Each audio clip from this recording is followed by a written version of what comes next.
Hoy en el rodaje hablaremos de Fallout y lo haremos en dos partes. La primera nuestra reseña sin spoilers y la segunda explicando el final con spoilers. Así que comencemos.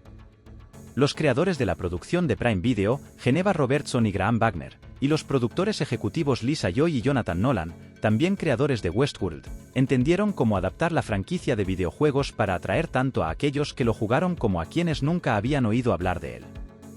Ambientada en un futuro en donde el planeta fue destruido como consecuencia de una guerra nuclear en 2077, Fallout nos presenta un mundo postapocalíptico situado en el año 2161, en donde algunos humanos sobreviven dentro de búnkeres antinucleares construidos por una empresa llamada Vault-Tec.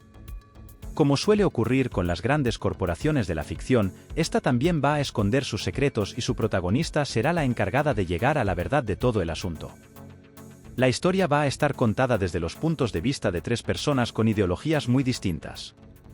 Por un lado tenemos a Lucy encarnada por Ella Purnell, una joven inocente y optimista que vivió toda su vida bajo tierra dentro de la bóveda 33, y que por un motivo de fuerza mayor deberá salir al mundo exterior para encontrarse con un mundo que desconoce por completo. Luego está Maximus encarnado por Aaron Moten, un soldado que esconde un pasado trágico y que forma parte de la famosa Brotherhood of Steel, una organización que preserva la paz de un modo bastante particular. Y finalmente, el tercer protagonista es The Ghoul, caracterizado por Walton Goggins, un necrófago que lleva 200 años viviendo en el escenario post-apocalíptico. Un tipo que lo vio todo y que transita sus días como cazarrecompensas. Las tres perspectivas nos permiten entender cómo funcionan todos los aspectos de Fallout y cómo piensan sus personajes de acuerdo a dónde están parados y de dónde vienen. Uno de los problemas que encontramos muchas veces en las adaptaciones de videojuegos es que los guiones terminan siendo chatos y carentes de ideas nuevas. Los productores y showrunners suelen confiar en que el material audiovisual y las referencias a los juegos van a ser suficientes para conseguir un producto exitoso, y así es como otras apuestas se convierten en películas superficiales que terminan cayendo en todos los lugares comunes. En este caso, el principal acierto de Fallout es que se esmeran en contar una buena historia y una que nos interese a todos, tanto Graham Wagner como Jonathan Nolan, hermano de Christopher Nolan. Anunciaron en su momento que esta no sería una adaptación directa del material original y que incluso se ubicaría en una línea temporal diferente y en una locación desconocida para los juegos. De esta manera, se sientan las bases para un nuevo comienzo dentro del mismo universo. Lo primero que vemos cuando Lucy sale al exterior es el muelle devastado de Santa Mónica en Los Ángeles. Al tratarse de personajes que deben moverse del punto A al punto B para lograr un objetivo, vamos a acompañarlos en un recorrido en donde la ciudad devastada también será relevante dentro de las decisiones que tienen que tomar sus protagonistas para sobrevivir. Lucy y Maximus se formaron a base de mentiras y con una visión recortada de la realidad, y es increíble ver y acompañar el crecimiento de ambos a medida que van descubriendo distintos aspectos del mundo que creían conocer. Incluso el aprendiz de caballero, que bien podría haberse transformado en el típico héroe que solo quiere completar su misión, se convierte en uno de los personajes más tridimensionales de la serie, mostrando facetas en donde se pone en juego su ética al realizar diversas acciones. El gran desarrollo de las figuras también se extiende a personajes secundarios como el hermano o el primo de Lucy, lo que hace que como espectadores también nos importe lo que ocurre allí una vez que nuestra heroína abandona el hogar. Otro gran acierto del guión es que se nos muestre el contraste entre estos dos individuos con The Ghoul, aquel observador del mundo cínico y sarcástico con un enorme conocimiento de la humanidad. A su vez, él será nuestro guía definitivo a través de las dos temporalidades. Vamos a contar con flashbacks del pasado sobre su vida previo al apocalipsis y descubriremos lo que ocurría en el contexto histórico y los intereses políticos detrás de la guerra. Otro punto a destacar es el tono que decidieron darle a la producción de 8 episodios. En su búsqueda por mantener el humor negro que se ve en los videojuegos, también logran encontrar un balance con los aspectos más dramáticos y una acción que viene de la mano de secuencias de sangre y violencia extrema que nos recuerdan a las películas de Tarantino. La inclusión del subgénero del western en los momentos en los que veremos al Ghoul es acertadísima para describir un universo devastado y marcado por la desesperanza que se rige bajo las reglas del lejano oeste. Ahora hablemos del final. ¡Cuidado! Alerta de spoiler. El Ghoul o necrófago, que resulta ser el actor del final de los tiempos, tiene un papel clave en el desarrollo de toda esta historia. En capítulos anteriores había conocido a Moldaver, una militante con posibles lazos con el comunismo que quería venganza contra Vault-Tec.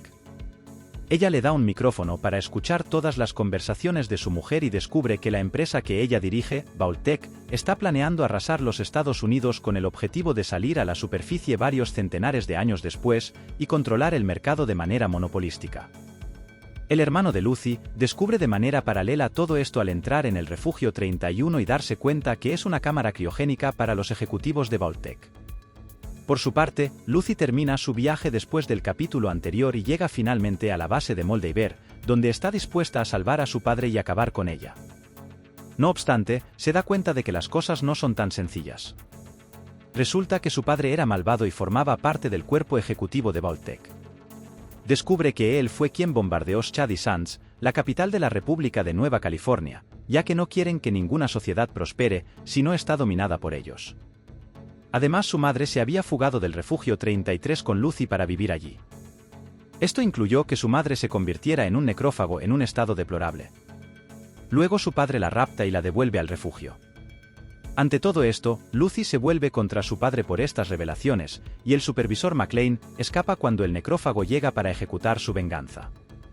Por piedad, Lucy termina de matar a su madre y viaja con el necrófago para dar caza a su padre. Moldaver por su parte solo quería venganza, pero además, aquí entra en juego Witzik, el científico del enclave que huyó junto con su perro. Este había guardado en su cabeza la tecnología para lograr la fusión fría, permitiendo que los supervivientes del desierto pudieran vivir con electricidad.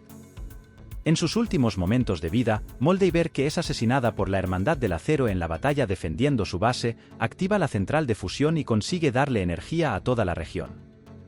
Maximus participa en la batalla del lado de la Hermandad del Acero y es nombrado caballero, por lo que se gana el derecho a portar su propia servo-armadura.